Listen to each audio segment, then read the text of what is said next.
et bienvenue à notre condensé financier quotidien du mardi. Je m'appelle Sophie et voici ce qu'il se passe sur les marchés aujourd'hui. Plusieurs grandes entreprises ont envoyé un avertissement au gouvernement britannique sur les menaces importantes qui pèseront sur elles une fois que la Grande-Bretagne aura quitté l'UE.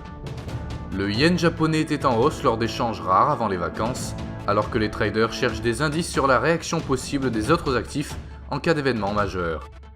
Le gouvernement irakien a approuvé dimanche un plan visant à augmenter les capacités de production du pays à 6,5 millions de barils de brut d'ici à 2022. La paire livre-dollar a plongé sur les 4 dernières sessions de plus de 2%, le SSI montre un ratio acheteur-vendeur de 1,2. La paire dollarienne a exécuté une correction haussière pendant les échanges des vacances, tandis que le SSI montre un ratio acheteur-vendeur de 1,7. Le cours du pétrole brut rôde près de son plus haut niveau depuis 3 ans, le SSI montre un ratio vendeur-acheteur de 1,3.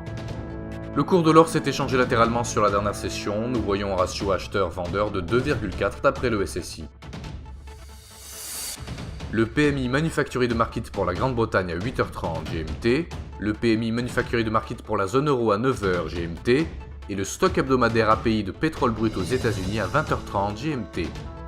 L'indice Redbook aux États-Unis sera publié à 12h55 GMT, les ventes au détail en Allemagne à 6h GMT, le PMI Manufacturier de Market pour l'Allemagne à 7h55 GMT. Nous espérons que vous avez apprécié nos perspectives marchés de ce mardi. Nous vous souhaitons de la part de toute l'équipe une journée productive sur les marchés. N'oubliez pas de vous connecter demain matin pour retrouver les dernières nouvelles et événements des marchés financiers.